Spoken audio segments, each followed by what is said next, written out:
सियासी जंग में इत्तेहादी बनाने की दौड़। मुस्लिम लीग नून की सियासी जमातों के साथ राबिते तेज। MQM के वफ्द की जाती उमरा में लीगी क़यादत के साथ मुलाकात। नवाज शरीफ, शहबाज शरीफ, अयाज सादिक, मरियम नवाज और दीगर अहम रहनुमा मुलाकात में शरीक। MQM की जानिब से खालिद मकबूल सिद्दीकी, मुस्तफ़ा कमाल, फारूक सत्तार और कामरान टेसोरी शामिल थे। सियासी बैठक में नई हुकूमत साजी, सियासी हिकमत अमली और दीगर अहम उमूर पर मुशावरत। मुल्क की सियासी और मजमूई सूरत हाल पर भी तबादला ख्याल किया गया।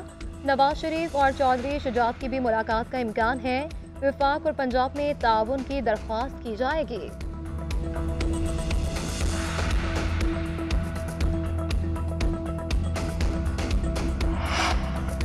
इलेक्शन कमीशन में नताइज में मुबैना तब्दीलियों के मामले पर समाअत हुई। इलेक्शन कमीशन ने मुख्तलिफ हल्कों के हतमी नोटिफिकेशन रोक दिए। नवाज शरीफ की दरख्वास्त पर NA-15 का नोटिफिकेशन रोक दिया गया।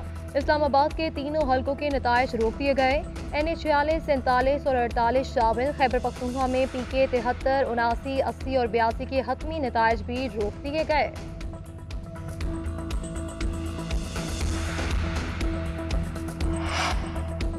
NA-47 और 48 के फॉर्म 45 मिल चुके हैं। इसके मुताबिक हम जीत चुके हैं। मैं 1,05,000 की लीड से आगे हूँ। इलेक्शन कमीशन की वेबसाइट पर जो फॉर्म अपलोड हुए हैं उनमें मेरे वोट तब्दील किए गए। शुएब शाहीन का कहना था कि कच्चे के डाकू डाका मारकर छुप जाते हैं। वोटों के डाकू सबके सामने घूम रहे हैं। डकैती बेनकाब हो गई, अब मुआफी मांग ले। राना सनाउल्लाह को हराने वाले निसार जट का कहना है कि पहली मर्तबा नजरिए पर वोट पड़ा, हमें आज़ाद डिक्लेयर किया जा रहा है, जबकि हम PTI में हैं। क़यादत जो हिदायत दे इसके मुताबिक हम पार्लिमानी किरदार अदा करेंगे। किसी जमात से इत्तेहाद अवामी मफाद के लिए होगा।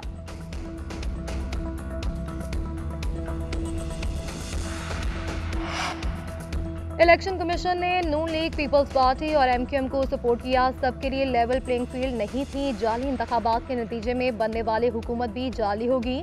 अमीर जमात इस्लामी सिराजुल हक का कहना है कि आलमी इदारों और मीडिया ने भी इलेक्शन पर सवालात उठाए हैं। मजीद अदम इस्तेहकाम पैदा होगा। पोलराइजेशन भी बढ़ा दी गई है। कराची में मैंडेट चोरी करके MQM को दिया गया।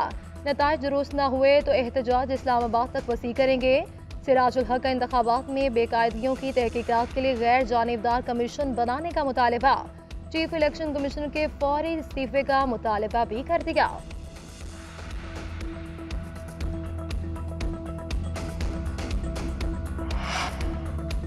कौमी असम्बली की 264 नशिस्तों के नताइज आगे। आज़ाद उम्मीदवार 101 सीटों के साथ सबसे आगे। 92 PTI के हिमायती याफ्ता आज़ाद उम्मीदवार शामिल।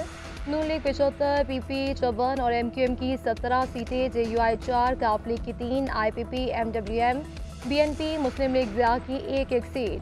पंजाब असम्बली की 138 नशिस्तें आज़ाद, 137 नून लीग के नाम। पीपल्स पार्टी की 10, काफ लीग की 8 और IPP, मुस्लिम लीग ज़िया और TLP की 1-1 नशिस्त। सिंध में पीपल्स पार्टी ने 84 और MQM ने 28 नशिस्तें जीती।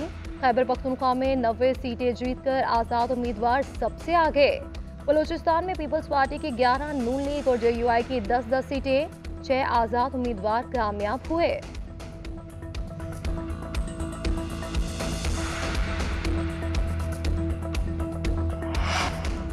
खैबर पख्तूनख्वा में किसकी हुकूमत बनेगी? आज़ाद उम्मीदवारों ने सर जोड़ लिए। आज़ाद उम्मीदवारों को हुकूमत बनाने के लिए मतलूबा नंबर्स मिल गए। हुकूमत साजी के लिए 73 सीटें जरूरी। आज़ाद उम्मीदवारों ने 91 नशिस्तें अपने नाम कर रखी हैं। ज़राए के मुताबिक मुश्ताक गनी स्पीकर के मजबूत उम्मीदवार।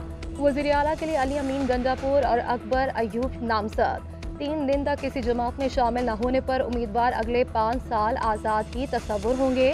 आज़ाद उम्मीदवार अपने तौर पर हुकूमत साजी कर सकते हैं।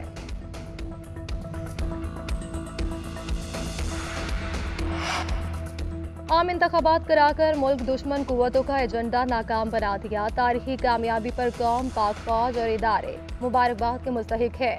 मुंतखब अरकान अवाम के एतमाद पर पूरा उतरने की कोशिश करें।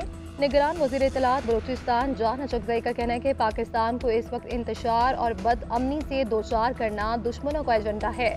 अमन और अमान हाथ में लेना दुश्मन के हाथों में खेलने के मुतरादिफ है।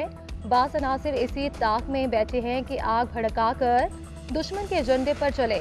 इनके किसी फेल से जमहूरियत को नुकसान हुआ तो वो जिम्मेदार होंगे।